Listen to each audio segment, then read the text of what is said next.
Hola a todas, a todos, bienvenidos. Hoy vamos con el capítulo 2, que lleva por nombre la separación y la expiación. Como ya sabéis, estos vídeos, audios, no son una lectura del libro de texto de un curso de milagros. Desde la humildad es una intención de ayudaros un poquito en la comprensión en vuestra lectura del libro de texto. El capítulo que hoy vamos a analizar un poquito es la separación y la expiación. Tiene 8 apartados. El primero de ellos lleva por nombre los orígenes de la separación.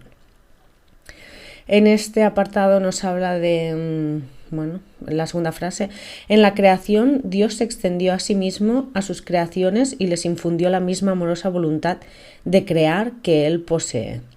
Algunos le llamarán el Big Bang, esa explosión de energía que está expandiéndose y que nosotros pues somos una parte ínfima de esa explosión, ¿no? Por eso se nos dice muchas veces que nosotros somos Dios, porque somos y que todos somos hermanos, porque al final todos somos lo mismo, o sea, todos somos una pequeña partícula de energía de la explosión que es todo, que el todo es Dios, ¿no?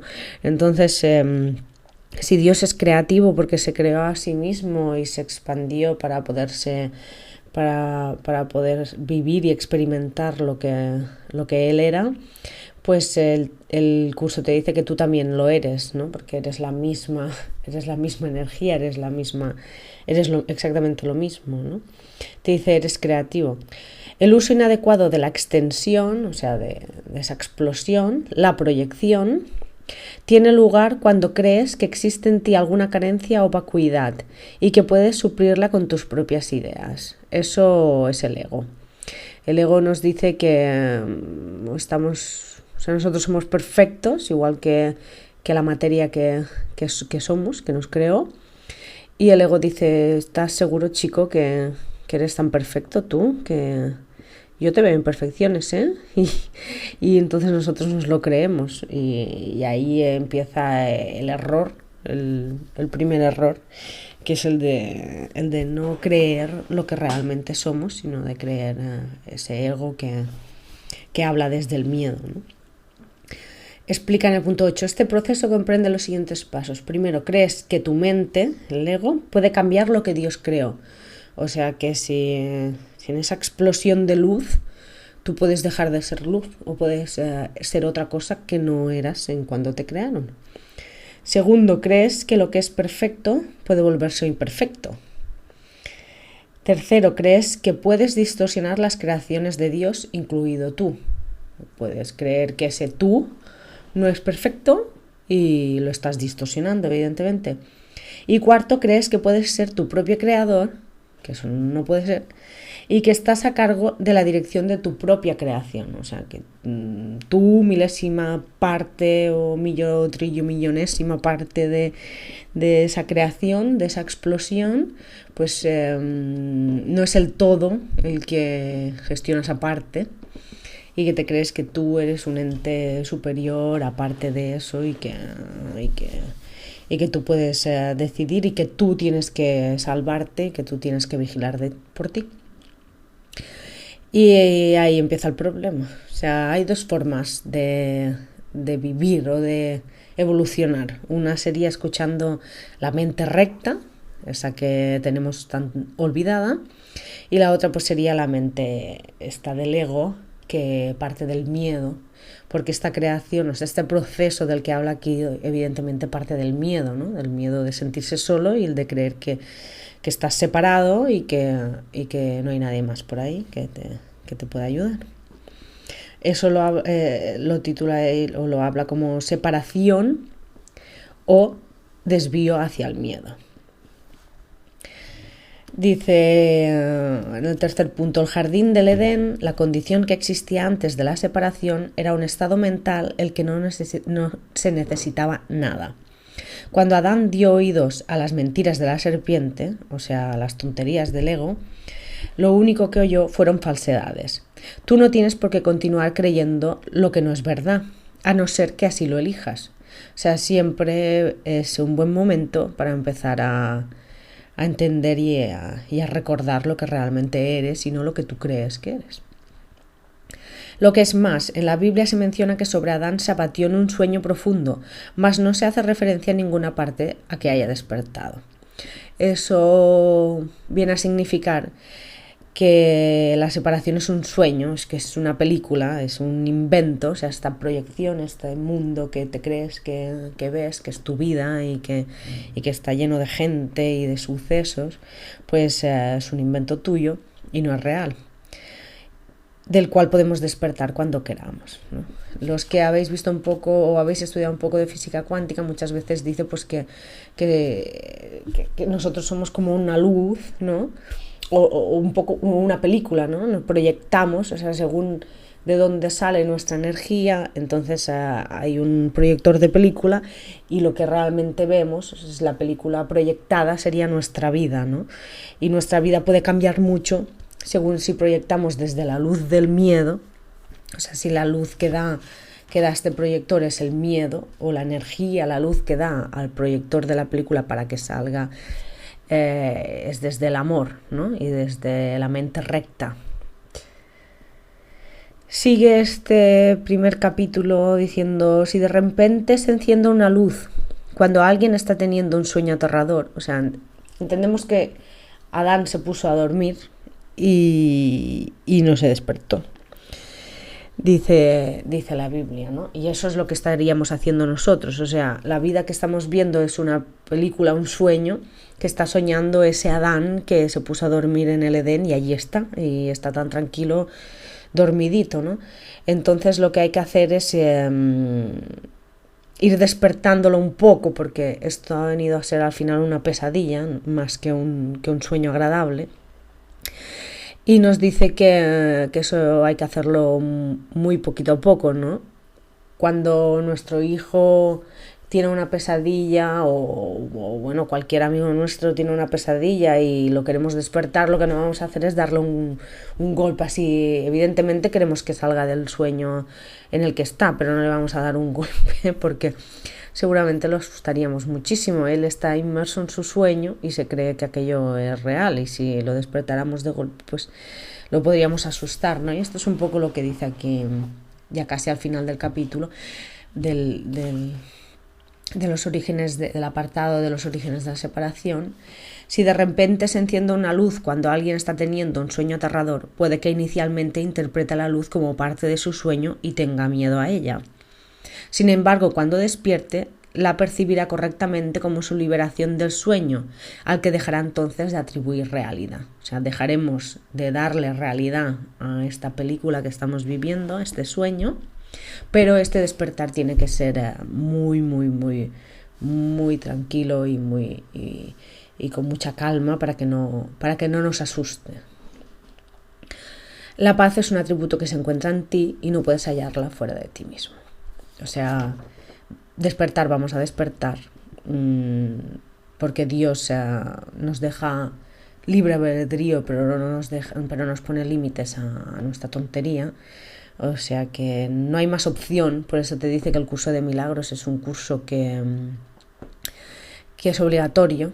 O sea, el despertar es obligatorio, un día u otro todos tendremos que despertar. Despertar es entender la realidad desde el prisma que es real, ¿no? Porque de realidad solo hay una.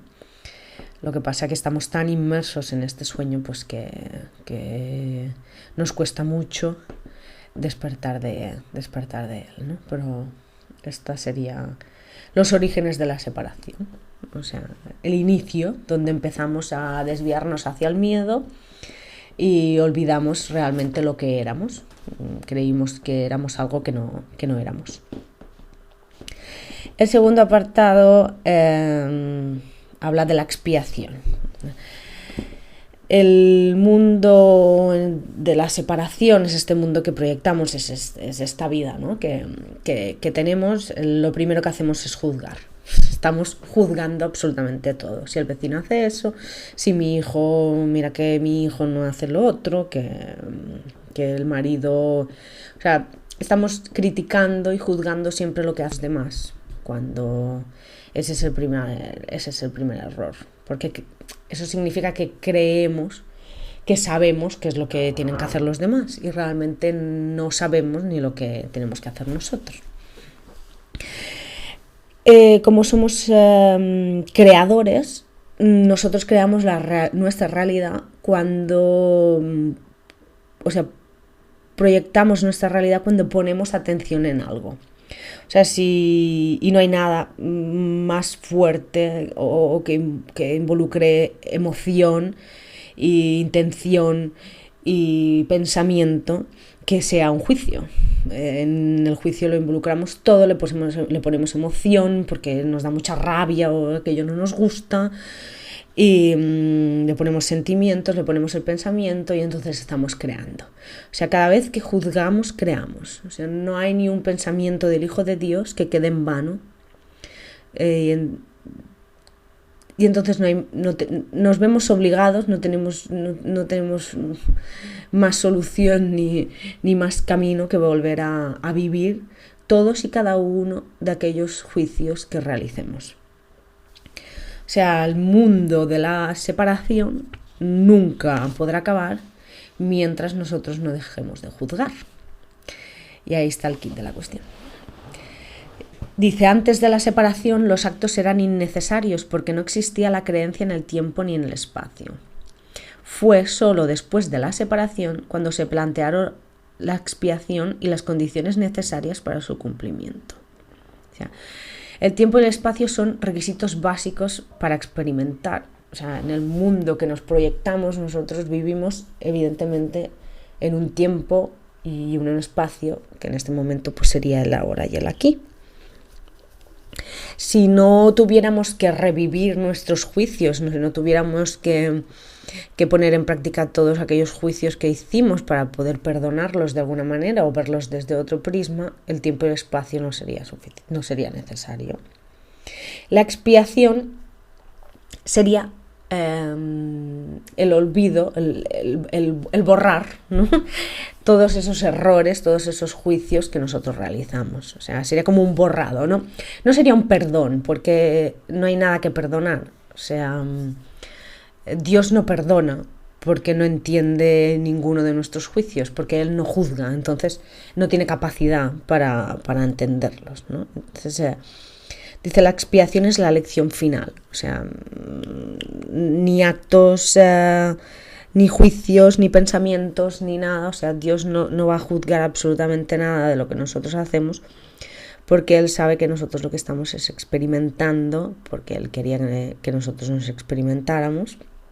Él quería experimentarse y la única manera de experimentarse era expandiéndose a través de nosotros, que nosotros pudiéramos vivir, para decirlo entre comillas, vivir todo aquello que Él es, ¿no? Vivir su perfección. Lo que pasa que nos olvidamos un poquito de lo que éramos.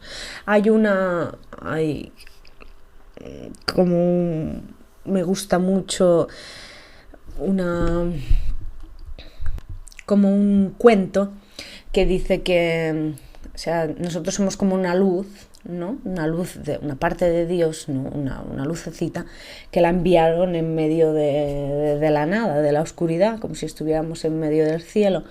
Y entonces esa lucecita, cuando miró ella era una velita, ella hacía luz, ¿no?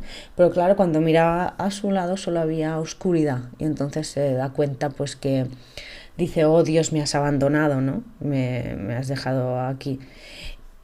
Y le dice, no, tú lo que tienes que hacer, o sea, yo no te abandono, tú te fuiste para poder experimentar que eras luz. Pero si tú eres luz en la luz, o sea, si tú estás al lado del sol y eres una velita, pues todo iluminas, genial, ¿no? Pero si tú te vas en la oscuridad, es la única manera en que tú puedes darte cuenta que tú estás alumbrando. O sea, que tú realmente eres luz. No puedes ser luz, o sea, no puedes experimentar que eres luz al lado de un foco de luz, al lado del sol, por ejemplo. Y eso es un poquito lo que nos pasa a nosotros. O sea, tenemos que aprender a mirar para dentro de nosotros para darnos cuenta de que realmente iluminamos, de realmente lo que somos. Pero eso solo podremos hacer cuando no tenemos la oscuridad al lado. Y eso es un poco el juego que empezamos. Sigo con el capítulo. Dice, la expiación desvanece los errores que cometiste en el pasado. La expiación es un borrado general. O sea, como nada real, no hay nada que perdonar, lo borramos todo, ¿no? Y ya está, se acabó. En este sentido, la expiación ahorra tiempo, pero al igual que el milagro al que sirve, no lo abole. Mientras siga habiendo necesidad de expiación, seguirá habiendo necesidad de tiempo. Se dice en el curso de milagro muchas veces que el tiempo está a la espera del perdón. O sea, si no hubiera culpas, si no hubiera juicios, no habría necesidad de tiempo. El día que dejemos de juzgar, el día que dejemos de culpar, el tiempo dejará de existir. Porque el tiempo es como pues, la plataforma, ¿no? El sitio donde, el tiempo y el espacio donde podemos experimentar y perdonar esos errores, juicios, actos, etc. que vamos cargando durante millones de años. Dice una frase que es muy bonita y muy común: los mansos heredarán la tierra. Porque los mansos son los que no atacan. No atacar es la mejor defensa. O sea, no puedo atacar a mi hermano si no creo o pienso que él ha hecho algo para hacerme daño y pienso que yo no tengo ninguna culpa ni ninguna influencia sobre lo que él me ha hecho. Me estoy quitando mi fuerza de creador. O sea, todo lo que me pasa es porque yo en un momento u otro he decidido que me pase. Y yo no puedo atacar al sistema. O sea, cuando a mí me pasa algo, lo que yo tengo que hacer es plantearme de dónde sale o sea, qué es el juicio que yo hice en algún momento que yo quiero arreglar, yo o quien fuera. O sea, nada cae en vano. Ningún juicio que yo pueda hacer cae en vano. O sea, alguien o algo en algún sitio tendrá que plantearse y que revivirlo. O sea, por eso es muy importante que cuando dicen lo que te lo haces a ti, se lo haces a tus hermanos, pues también, porque a veces no siempre es tan cuadrado, no siempre yo experimento los juicios que yo emití, o igual los emitió cualquier otra persona. Entonces, aquí es cuando te dice que hagas a los demás lo que te gustaría que te hicieran a ti. Pero heredarán la tierra los que dejen de atacar. Eso quiere decir que llegará un punto en el que tendremos que entender que hay que dejar de hacer juicios, de ataques, de culpabilidades, porque eso no nos llevará a ningún lugar. El siguiente apartado es el altar de Dios. Dice, para que la eficacia de la expiación sea perfecta, de este borrado, para decirlo de alguna manera, a esta le corresponde estar en el centro del altar interior. ¿Vale? Antes de la separación, la mente era invulnerable al miedo, porque no lo entendía, ya que el miedo no existía. Tanto la separación como el miedo son creaciones falsas que tienen que deshacerse a fin de que se pueda restaurar el templo y abrir el altar para que reciba la expiación. O sea, para que todo sea borrado, o sea, para que encontremos la paz, para que empecemos a pensar desde la mente recta, para que empecemos a cambiar las cosas, lo primero que tenemos que borrar es el miedo. O sea, la mente recta no entiende de miedo. Antes no existía y la mente recta no lo entiende. O sea, el miedo es creación del ego. Entonces, el miedo nace porque yo emito un juicio, que es un ataque. Al emitir un ataque, creo que tengo una culpa, que existe una culpa, ¿vale? Y esa culpa obliga a un castigo. Y el castigo produce miedo, es evidente. Entonces, cuando yo dejo de emitir juicios y yo dejo de atacar, la culpabilidad deja de existir y el miedo al castigo, o sea, el castigo y su miedo evidentemente que crea, deja de existir. Y esas son las cuatro cosas que hay que borrar. Y esa es la manera que hay que pensar. Para que la expiación tenga lugar, entonces evidentemente es necesario borrar el miedo. ¿Vale? El miedo es lo contrario del amor. el amor no entiende de miedos. El miedo solo se crea en tu mente tuya, persona, hijo de Dios, porque el miedo no puede venir de la mente recta. O sea, ni Dios, ni el Espíritu Santo, ni Jesús, ni nadie puede borrarte el miedo porque ellos no lo entienden. Solo tú, que lo creaste, puedes ir a poquito borrando el miedo de tu cabeza. La resistencia al dolor puede ser grande, pero no es ilimitada. Dice, a la larga todo el mundo empieza a reconocer, por muy vagamente que sea, que tiene que haber un camino mejor. O sea, nosotros, las personetas, a medida que este reconocimiento se arraiga más, acaba por convertirse en un punto decisivo en la vida de cada persona. Esto finalmente vuelve a despertar la visión espiritual. O sea, llega un punto que decimos, esto no puede ser que funcione así. Y eso le pasa normalmente a la mayoría de las personas, ¿no? Y decimos, ya basta, tiene que haber otra manera de pensar que a mí me aporte paz. Debe haber otra manera de vivir que a mí me aporte paz, ¿no? Y esta pregunta existencial es muy importante, porque eso es el primer pasito a que nosotros empecemos a pensar diferente y empecemos a sacar el miedo de nuestros cerebros. Los hijos de Dios tienen derecho al perfecto bienestar que resulta de tener perfecta confianza. Confiar es no tener temor. Los medios reales ya les han sido provistos y no requieren esfuerzo alguno por su parte. La expiación es la única ofrenda digna de ser ofrecida en el altar de Dios. O sea, confiar. Poner la confianza en Dios, en el amor. Dejar de poner la confianza en el miedo, en nosotros, en el ego, en creer que nosotros lo tenemos que arreglar todo, en que la vida es muy difícil y que todo es muy complicado y que yo soy el único que me puede arreglar las cosas y que yo me tengo que hacer esto para conseguir lo otro, etc, etc, etc. O sea, este es el único camino a la paz. La expiación es inmediata. O sea, nosotros, siempre que tienes miedo, dice, te engañas a ti mismo y tu mente no puede servir al Espíritu Santo. La expiación es la garantía de que finalmente lo lograrán. O sea, la expiación es inmediato. En el momento te borran. Eres tú. El único trabajo que tú tienes que hacer es ponerlo a disposición en este altar, ¿no? Que dice ponerlo a disposición. Oye, hoy he hecho estos juicios, he hecho esta cosa, no sé si lo he hecho bien, bla, bla, bla, bla, bla, bla, yo lo pongo aquí, por favor, bórralo todo. Venga, borrar. Adiós. Y ya está. Es así de sencillo.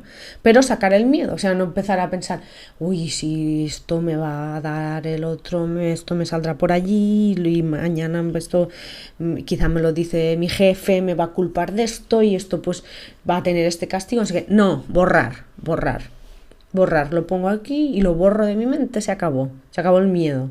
Actúo sin miedo. O sea, todas las actuaciones del Hijo de Dios son buenas. Si son coherentes con lo que él cree y lo que él siente. No hay más temor. El siguiente capítulo dice la curación y la liberación del miedo, que vendría a ser esto, fuera miedos. El milagro, que ya sabéis que es un cambio de mentalidad, de conciencia, es el medio. La expiación es el principio y la curación el resultado. ¿De acuerdo? Toda curación es esencialmente una liberación del miedo. O sea, cambiaremos de mentalidad, el milagro es el medio, la manera, cambiaremos de mentalidad, dejaremos de vivir en el miedo, la expiación el principio, ¿vale? La expiación ya os lo he explicado, ese borrado, y la curación es el resultado. Solo la mente puede errar, nos dice. O sea, solo nuestra cabecita puede ir poniéndole miedo a veces cuando nos despistemos y eso es el trabajo que tenemos que ir haciendo. Solo la mente puede crear el miedo. Dice, en el punto 3, solo la mente puede crear porque el espíritu ya fue creado y el cuerpo es un recurso de aprendizaje al servicio de la mente. O sea, nuestro cerebro es el único que crea, nuestra mente, para decir algo. Cerebro y mente no son sinónimos, pero a veces me perdonaréis cuando los haga sinónimos para podernos entender. O bueno, sabéis que intento. A veces no es sencilla la explicación o la comprensión nos cuesta un poco, ¿no? de este libro de texto. Intento hacerlo lo más comprensible dentro de mis posibilidades, entonces me perdonaréis si alguna vez pues no hago sinónimos comparados con lo que la gente decimos en la calle, cuando quizá pues no sea exacto, pero en este apartado nos habla del cuerpo, o sea, nos introduce el cuerpo. El cuerpo no crea, ¿vale? Lo que pasa es que nosotros le pusimos, nosotros desde hace millones de años le ponemos mucha atención a nuestro cuerpo y nos creemos que él solo pues se enferma, etc., ¿no? Y no es así, o sea, solo es un vehículo, ¿no? Es una herramienta para experimentar lo que estamos experimentando, ¿no? Y aquí pues nos deja claro en este capítulo que el cuerpo no es creador, sino que es una herramienta, simplemente, como decimos. O sea, es nuestra mente. Cuando nuestra mente está enferma, entonces es nuestro cuerpo enferma, ¿no? Y es normal que se metabolice en el cuerpo, porque es donde le estamos poniendo muchísima atención desde hace muchos años. O sea, el cuerpo es como un altar para nosotros cuando no lo debería ser. O sea, estamos todos, que si gimnasios, que si, o sea, tenemos que tener un cuerpo saludable, pero quizá no la extrema atención que le estamos dando, ¿no? Y entonces pues es normal que la mente metabolice en el cuerpo para que nosotros nos demos cuenta de lo que estamos haciendo mal, ¿no? Dice, a veces la enfermedad tiene tan aprisionada la mente que temporalmente le impide a la persona tener acceso a la expiación. En ese caso, o sea, estamos tan ofuscados, o sea, estamos tan ofuscados en que algo lo hemos hecho mal, o sea, tenemos una culpabilidad tan grande que este borrado la mente no lo puede entender, o sea, yo estoy tan ofuscado en que me estoy llevando mal con mi marido porque le estoy siendo infiel, para poner un ejemplo, ¿eh?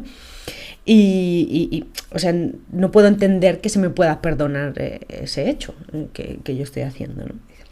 En ese caso, tal vez sea prudente usar un enfoque conciliatorio entre el cuerpo y la mente, en el que a algo externo se le adjudica temporalmente la creencia que puede curar. Los medicamentos, por ejemplo, nos tomamos un medicamento, unas pastillas, y creemos que pues el cáncer que tengo, porque que me lo he generado yo por esta infidelidad que he hecho, que me he creado un cáncer, y entonces pues me tomo una pastilla y esto es lo que me cura, ¿no? Pero realmente lo que me está curando es el perdón, esta expiación que está teniendo lugar, aunque yo no lo quiera ver. Exponerle prematuramente a un milagro, o sea, un cambio de mentalidad, podría precipitarle al pánico, lo cual es muy probable que ocurriese en aquellos casos en que la percepción invertida ha dado lugar a la creencia de que los milagros son algo temible. O sea, viene a decirnos que las pastillas no nos curan, sino que lo que nos cura es nuestro cambio de mentalidad, pero igual que a la vez que despertamos del sueño muy despacito para no tener miedo, pues lo mismo nos dice que la expiación a veces tiene que tener lugar o muy despacio o un poco como a escondidas, ¿no? Para decirlo de alguna manera. Para que un milagro sea lo más eficaz posible, tiene que ser expresado en un idioma que el que lo ha de recibir pueda entender sin miedo.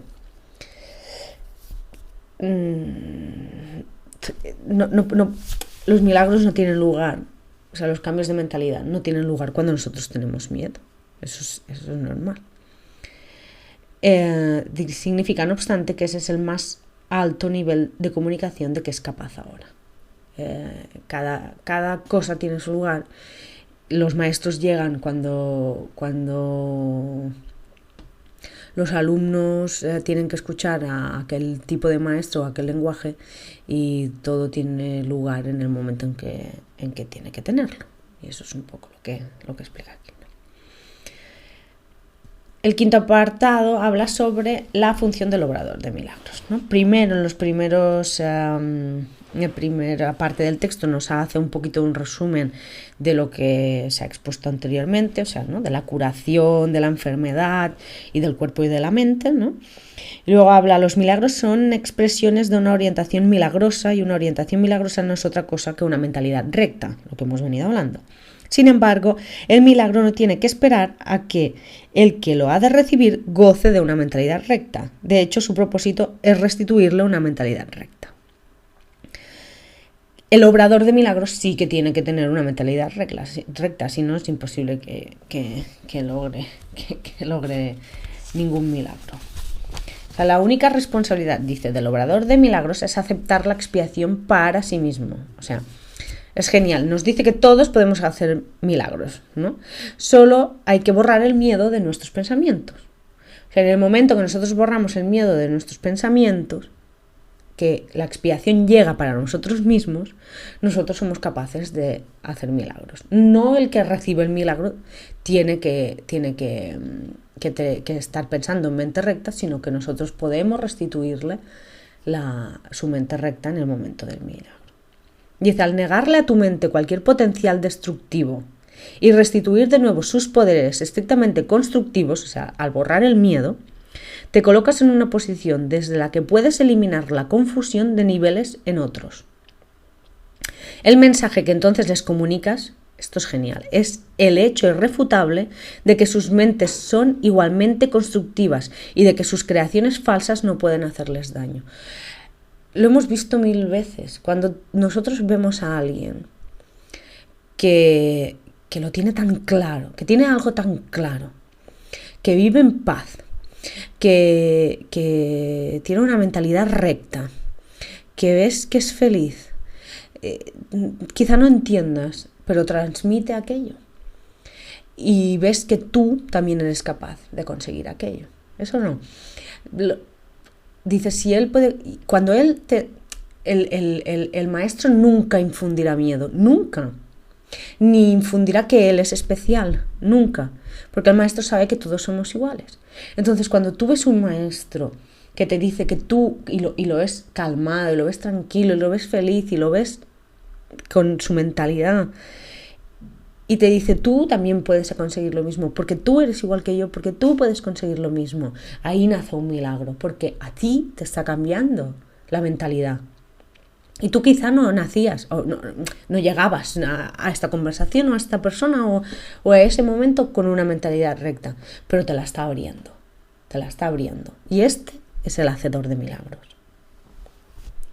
Dice, debe subrayarse nuevamente que al cuerpo le resulta tan imposible aprender como crear. Solo la mente es capaz de iluminación. El espíritu ya está iluminado y el cuerpo de por sí es demasiado denso. El cuerpo no lo vamos a iluminar, lo vamos a dejar aquí. La mente, sin embargo, puede hacer llegar a su iluminación hasta el cuerpo. ¿Vale? Es por ello que podemos ver que cambios de mentalidad, por ejemplo, tienen sus repercusiones en cuerpos, personas que igual están enfermas y luego hacen un cambio de mentalidad y las ves diferentes y eso pues tiene unas repercusiones en su enfermedad y en su cuerpo, ¿vale? O sea, solo podemos curar y sacar el miedo de nuestra mente, no de nuestro cuerpo, no lo intentemos. Curar no lo intentemos si no es a través de la mente. Curar es una habilidad que se desarrolló después de la separación, antes de la cual era innecesaria, es evidente. Esto se debe a que la curación se basa en la caridad. La caridad es una manera de ver a otro como si ya hubiese llegado mucho más allá de lo que en realidad ha logrado en el tiempo hasta ahora. O sea, por ejemplo, cuando este maestro que estamos hablando nos mira y con sus ojos y nos dice que nosotros somos igual que él y que podemos llegar igual que él y que quizá igual ya hemos llegado y que quizá él no está por delante nuestro, esto es caridad. Dice, puesto que su pensamiento tiene fallos, no puede ver que la expiación es para él, pues de otro modo no tendría necesidad de caridad. La caridad opera todavía dentro de las limitaciones de este mundo, del tiempo, evidentemente. El milagro, al ser una expresión de caridad, tan solo puede acortarlo.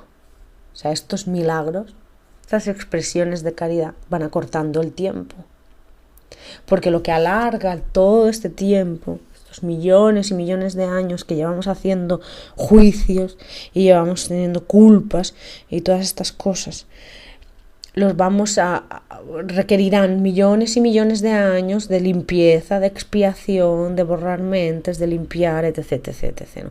Pero todo este tiempo lo podemos acortar si vamos despacito, borrando y cambiando, ¿no? Y cada vez que uno de nosotros pues se saca una culpa de encima o se saca o deja de hacer juicios, pues todo este tiempo se va cortando, ¿vale? Porque es su único significado, pues como dijimos alguna vez, que dice el tiempo está a la espera del perdón. Aquí tenemos unos principios especiales de los obradores de milagros, que ya os los leeréis. Bueno, dice, principalmente lo que dice es que no confundan la mente recta del ego, ¿no? De la mente errónea, y que no se preocupen por nada más, porque él ya dispondrá de todo lo necesario para que se realice el milagro. O sea, no tenemos que pensar, ay, ¿dónde vamos a realizar? O sea, yo ya pienso con mente recta y ya me he quitado el miedo de encima, etc, etc. A ver, ¿dónde tengo que ir a buscar un milagro? No, tranquilo, no tienes que ir a buscar nada. O sea, deja de... Eso es ego. Ego es yo me tengo que sacar las castañas del fuego. Tranquilo. Si tienes que hacer algo, ya se te dirá. Si tienes que aportar algo, ya se te aportará. Y si tienes que dejar de hacerlo, pues ya se te dirá, ¿no? Por ejemplo, estos audios. Yo empecé hace un año, hice el audio del capítulo 1, lo realicé, lo colgué y esperé un poco a ver qué reacción tenía. Y al ver que no tenía ninguna, pues ahí lo dejé, ¿no? Y pensé, bueno, pues yo lo he probado, lo he intentado, me ha venido que haga esto y no tiene sentido. Ahora poco me comenta una persona que no encuentra el capítulo 2, que el capítulo 1 le ha servido. Pues entonces dije, pues venga, haz más capítulos, que aunque sea para uno que le sirva, pues ya habrá valido la pena. Nada, volvemos a lo que estamos hablando, lo nuestro.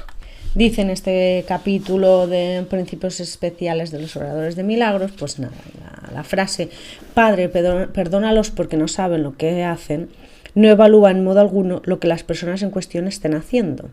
Es una petición a Dios para que sane sus mentes. En ella no se hace referencia al resultado del error, pues eso es irrelevante. Esto es importante, ¿no? O sea, no hay clases de error. O sea, no es menos error robar que matar. O esto es un buen ostión, para nuestras neuronas. O sea, no es, nos enseña el curso, no es menos error, por ejemplo, juzgar a una persona porque no nos gusta, yo qué sé qué, de lo que hace, que violarla. No es menos error. Esto es heavy, o sea, no hay clasificación de errores porque no hay nada que perdonar, porque no hay nada real, o sea, no existe nada, o sea, estamos soñando que existen violaciones, estamos soñando que existen asesinatos, estamos soñando todo esto que vemos proyectado. O sea, esto es es un cambio de mentalidad heavy, yo lo entiendo. Es muy despacito que vamos asimilando esto, ¿no? Porque ello implica un desapego al mundo real, que no es real, o sea, al mundo este que vemos, ¿no? En nuestras vidas, esto que no es real. Pero una cosa es decir, el mundo no es real, ¿no? O lo que yo veo no es real, o mi vida como la vivo no es real, y la otra cosa es acatar todo lo que ello significa. O sea, cuando una idea como esta nos choca, es porque aún no hemos llegado a desapegarnos del todo de este mundo, ¿no? El libro de ejercicios nos ayuda mucho a esto, va cansando el ego. Y pues el ego no entiende qué narices estamos haciendo con el libro de ejercicios, pero esto no nos ayuda, ¿no? Pero por eso te dice muchas veces que si no vas muy despacito, las ideas del curso te podrían llegar a dar miedo, porque quizá, por ejemplo, pues estas afirmaciones dan miedo, ¿no? Dice, estoy aquí únicamente para ser útil. Estoy aquí en representación de aquel que me envió. Esto es un poco, ¿no?, la mentalidad o la idea que tenían que tener los hacedores de milagros, ¿no? No tengo que preocuparme por lo que debo decir ni por lo que debo hacer, pues aquel que me envió me guiará. O sea, esa confianza completa, esa confianza que te da paz, que no tiene ni una pizquilla de miedo, ni de ego. O sea, me siento satisfecho de estar donde quiera que Él desee, porque sé que Él estará allí conmigo. Sanaré a medida que le permita enseñarme a sanar. O sea, nos vamos a sanar, nos vamos a curar, vamos a cambiar nuestra mentalidad. Siempre, siempre, siempre, en la medida, en el transcurso que nosotros decidamos. Eso tenerlo muy claro. De la misma manera que no nos despertarán de golpe, no nos enseñarán, no nos traerán maestros, no pasará nada, o sea, en ningún momento Jesús, Dios, etc. Nos va a asustar. Si algo nos asusta, no es mente recta, es ego. Nada nos va a asustar. O sea, no hay que tener nada de miedo, porque el amor no tiene miedo. O sea, cuando tengamos miedo, tener muy claro que debéis pedir inspiración, que debéis pedir amor y que debéis pedir ayuda, porque aquello que estáis viviendo no es real. ¿Vale? La inspiración es muy fácil. O sea, inspirarse viene de espíritu. Como hemos leído antes, el espíritu está iluminado. O sea, pedir que esa parte de vosotros que está iluminada, ese espíritu, venga y os ayude en ese momento. Que ponga luz en aquel problema que vosotros estáis teniendo en ese segundo. Venga, seguimos, que si no, no acabaremos. Miedo y conflicto. El siguiente apartado. Del miedo ya hemos hablado bastante, ¿no? La verdad es que eres responsable de lo que piensas, porque es solamente en ese nivel donde puedes ejercer tu poder de decisión. O sea, nosotros podemos, solo nosotros podemos pensar y controlar el miedo, ¿vale? Nadie más. Y esta es nuestra tarea. Siempre que tienes miedo es señal inequívoca de que le has permitido a tu mente crear falsamente y de que no me has permitido guiarla. Un poquito lo que se está diciendo hasta ahora, ¿verdad? El miedo solo puede nacer de vuestra mente. Esto es genial, porque solo vuestra mente puede controlar el miedo, ¿vale? Dice, cada vez que tienes miedo es que has tomado una decisión equivocada. No necesitas orientación alguna excepto a nivel mental. Por su parte, la corrección debe llevarse a cabo únicamente en el nivel en que es posible el cambio, o sea, en la mente. Es el único lugar donde puede haber corrección, ¿vale? Aún así, deshacer el miedo es tu responsabilidad, dice. Antes de decidir hacer algo, pregúntame si tu elección está de acuerdo con la mía. Si estás seguro de que lo está, no tendrás miedo. O sea, el miedo es siempre un signo de tensión que surge cuando hay conflicto entre lo que deseas y entre lo que haces, ¿vale? Hay que ser muy responsable de lo que se piensa, de lo que se hace, de lo que se cree. Solo así puedes vivir sin miedo. O sea, en cuanto dudes, preguntas, si tú dudas en un momento, lo que decíamos antes, si tú tienes miedo, si tú dudas, lo que sea, pregunta, ¿estoy haciendo lo correcto? O sea, estoy pensando desde la mente recta, y la mente recta lo único que te puede dar es paz. Es paz. O sea, ¿estoy pensando desde el ego, desde el miedo, o estoy pensando desde la mente recta? ¿Vale? O sea, ningún pensamiento que proceda del Espíritu Santo, que proceda del Espíritu, que proceda de la iluminación, te puede producir temor. Ninguno. Dice, al hacer la voluntad de Dios no produce ninguna tensión, una vez que reconoces que su voluntad es también la tuya. Pero tiene que ser tu voluntad, tiene que ser la suya. O sea, es como, si a veces gente piensa, si empiezo por este camino, pues entonces igual tendré que hacer cosas que yo no quiero hacer, porque sea, no, es imposible. O sea, es imposible que tengas que hacer cosas que tú no quieras hacer. O sea, porque tú eres parte de Dios. O sea, tú vibras con Él. O sea, tú decides con Él. Tú te creas con Él. Tú decides quién eres, cuándo eres, cómo eres, qué te gusta, qué te hace reír y qué no te hace reír. O sea, nunca se te va a pedir nada que no no creas en ello. No tendría ningún sentido. O sea, no sería lógico. En el siguiente apartado hablamos de la causa y del efecto. Venga. He indicado ya que no puedes pedirme que te libere del miedo. Ya sé que no existe, pero tú no, ¿vale? Él sabe que no existe, pero tú no. Si me interpusiese entre tus pensamientos y sus resultados, estaría interfiriendo en la ley básica de causa y efecto, la ley más fundamental que existe. O sea, de nada te serviría el que yo menosprecie el poder de tu pensamiento. Ello se opondría directamente al propósito de este curso. O sea, a ver, nosotros somos creadores, ¿no? Y creamos, entre ello, pues creamos el pensamiento del miedo.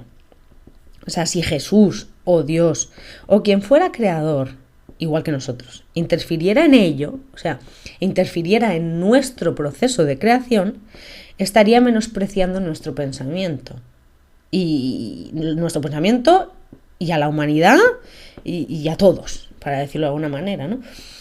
Y ese no es su objetivo, al contrario. O sea, menospreciar en ningún momento puede ser el objetivo de un curso de milagros.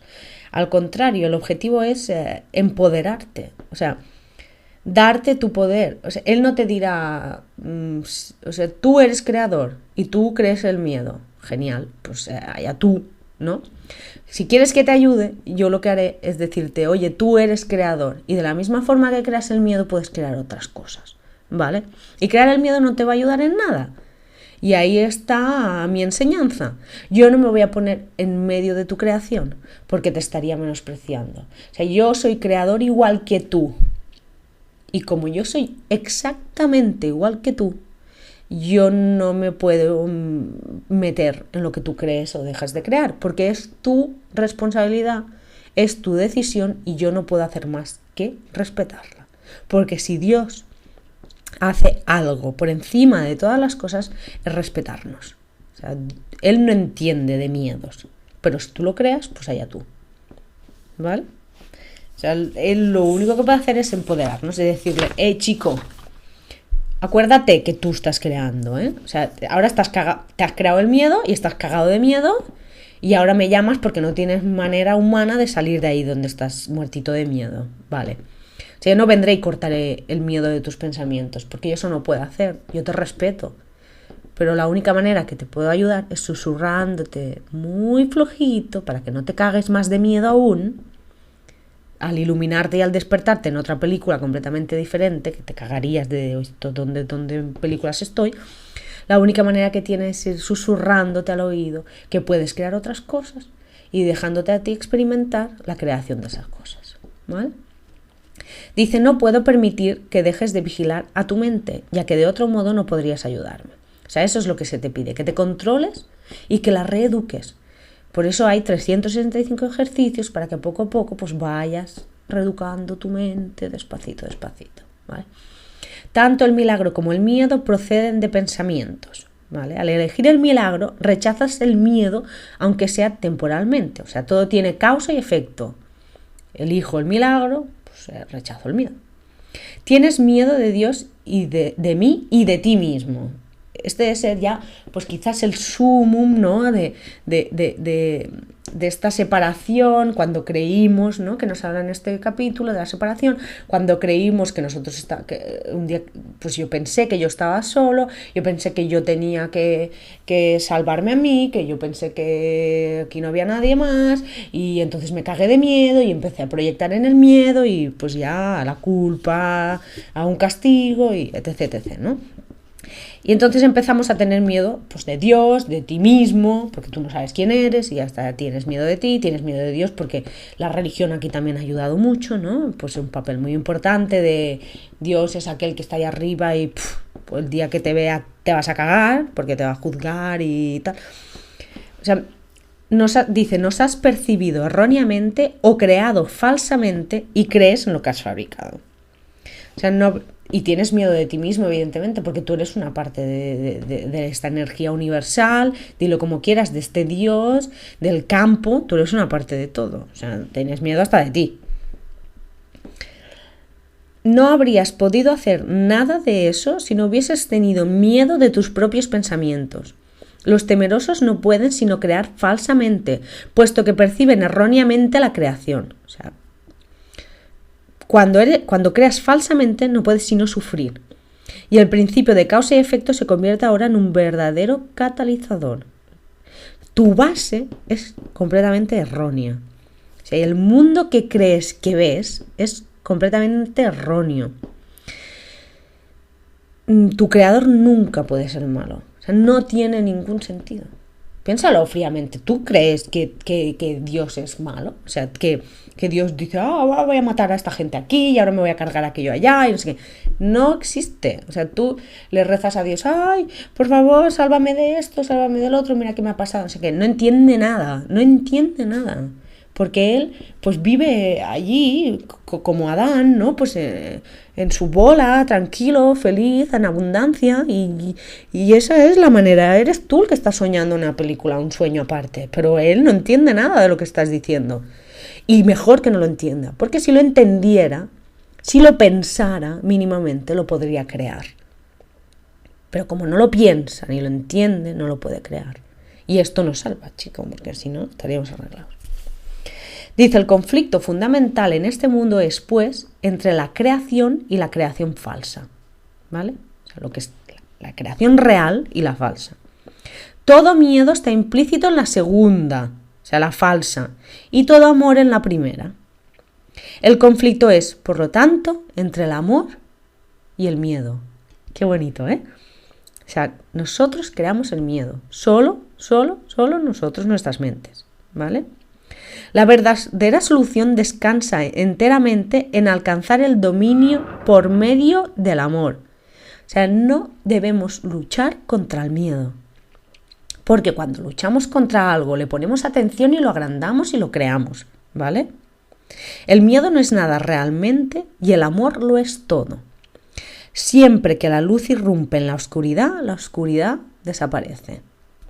O sea, el procedimiento correctivo inicial consiste en reconocer temporalmente que hay un problema, más solo como señal de que tiene que ser corregido de inmediato, ¿vale? O sea, no creando más problema. O sea, solo es un segundo de decir, pues aquí tenemos un problemilla, ¿no? Y decir, esto da lugar a un estado mental en el que la expiación puede ser aceptada sin demora. O sea, el día que me doy cuenta de que esto va un poco mal, entonces ahí podemos empezar a trabajar con la expiación, o sea, borrar toda esta basura mental que tenemos, ¿vale? Dice, todas las creaciones de Dios son hijos suyos, cada una de ellas tiene que ser parte integral de toda la filiación. La filiación en su unicidad trasciende la suma de sus partes. Este hecho, no obstante, queda velado mientras falta una sola de ellas. Por eso es por lo que, en última instancia, el conflicto no se puede resolver hasta que todas las partes de la filiación hayan retornado. Muchas veces habréis oído decir que cuando un maestro llega a la iluminación, pues como que vuelve para ayudar a sus hermanos, ya que solo no pueden entrar en el reino de los cielos, o que los grandes maestros pues ayudan a los demás a caminar, o no sé quién llega a la puerta de la iluminación y se gira y ve a todos los demás y le dice, pues venga, somos todos unos, y no. Nos tendremos que iluminar todos a la vez, porque todos somos parte de lo mismo. O sea, hubo una expansión de energía y toda esta energía se va a contraer junta, ¿vale? 50.000 millones de años expandiéndonos y metiendo más problemas, más ruidos, más mierdas, hablando mal. Entonces luego nos vamos a poder contraer poniendo aquí la expiación, ¿vale? Entonces, es por eso que no importa en qué punto del camino estás.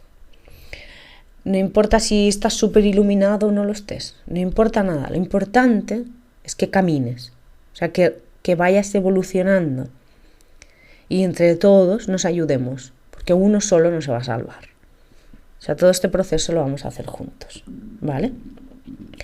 Y habla al final del juicio final.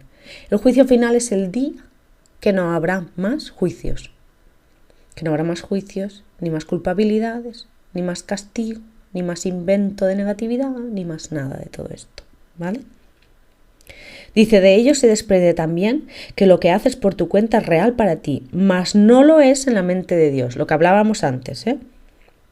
O sea, Dios no entiende de penas ni de sufrimientos, no lo entiende, ¿vale? Para ti es real, pero para Él El miedo no es real, no existe, ¿vale? Tú eres el único que puedes proyectar desde el miedo. Él no, ¿vale? Él no. Dice, esta distinción básica conduce directamente al verdadero significado del juicio final. O sea, esta diferencia, dice, el juicio final es una de las ideas más atemorizantes de tu sistema de pensamiento. O sea, imagínate si somos raritos, ¿eh? O sea, pensamos que esto da un miedo que te cagas, el juicio final. Vendrá Dios y pues nos va a juzgar y nos dirá... No tiene ningún sentido. O sea, Dios no envía a la gente al infierno. En el infierno ya estamos. O sea, el infierno, el máximo infierno que puedes vivir es esto, que te estás inventando tú aquí. Y cuanto más proyectes desde el miedo, más infierno puedes llegar a vivir. Y más infierno le envías a los demás. Porque esto es cuántico. O sea, no estás solo, todos somos uno. Nos vamos a salvar todos y la mierda que tú envías se la envías a todos. O sea, uno u otro pilla. Quizá no pilles tú, pero pilla a otro. Entonces... no tiene ningún sentido. Dios solo ama, no. Dios se expande, Dios crea. Dios no entiende de miedo. Dios no juzga a la manera que la religión nos ha explicado o que podamos crear. O sea, juzgar, dice aquí, juzgar no es un atributo de Dios. No es un atributo. El juicio final es la última curación en vez de un reparto de castigos. No existe el castigo en el mundo de Dios. No existe. No tendría sentido. El juicio final es el día que dejemos de juzgar todos, y que todos pensemos en la mente recta, en el amor, desde el amor. El objetivo del juicio final es restituirte tu mentalidad recta. Significa simplemente que todos llegarán por fin a entender qué es lo que tiene valor y qué es lo que no lo tiene. Es genial. Dice, el primer paso hacia la libertad comprende separar lo falso de lo verdadero. A partir de ahí, la mente podrá comenzar a contemplar sus propias creaciones con amor, por razón del mérito que tienen. La mente repudiará inevitablemente sus creaciones falsas. El término juicio final asusta no solo porque ha sido proyectado sobre Dios, que da un miedo que te cagas, que no lo conocemos, que ese tío que no sé quién es, que es otra tontería, no conocer a Dios, pues ya hablaremos más adelante, sino también por la asociación de la palabra final con la muerte. O sea, es todo lo contrario. Y lo que viene a decir es ese final es el inicio de una vida llena. O sea, de una vida desde el amor. No es la muerte como fin, sino es el fin de la tontería, para decirlo de alguna manera. O sea, es el inicio, la liberación. O sea, la vida desde la verdad. La vida esta que podemos llevar sentados en la roca, en la confianza, en la paz. O sea, es la vida de la abundancia, de tenerlo todo, de vivir en paz, de tranquilidad. La vida en el ser. Ese es el juicio final. Ese es el juicio final. Dice, cuando tengas al final de todo, cuando todo lo que retengas en la memoria sea digno de amor, o sea, cuando borremos todo el miedo de nuestra memoria, no habrá ninguna razón para que sigas teniendo miedo. Ninguna. O sea que este capítulo es una oda a nuestro trabajo mental, a que sigamos evolucionando despacito como podamos, ¿vale? Que dejemos de tener miedo, que borremos nuestros errores falsos y que entendamos pues el inicio de la separación, el inicio de la película esta en la que estamos viviendo. Bueno, espero que esto os sirva de ayuda. Y a mí me sirve, evidentemente, para recordar, para refrescar y para poner ideas en su sitio. Y nos vemos pronto. Un abrazo.